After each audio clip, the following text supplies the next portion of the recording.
আচ্ছা বন্ধুরা, তোমরা কি এটা কখনো ভেবে দেখেছো তোমরা প্রত্যেক সপ্তাহে বা প্রত্যেক মাসে ঠিক কতবার বাইরে থেকে খাবার কিনে খাও?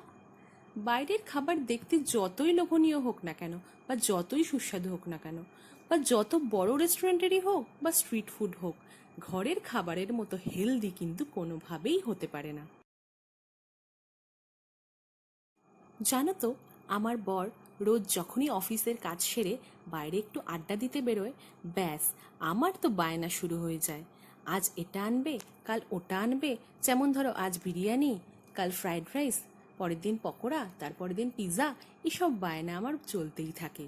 বর কিন্তু রেগেও যায়, কিন্তু ও কিন্তু সপ্তাহে অন্তত 1 থেকে 2 দিন আমার ইচ্ছেটা পূরণ করে।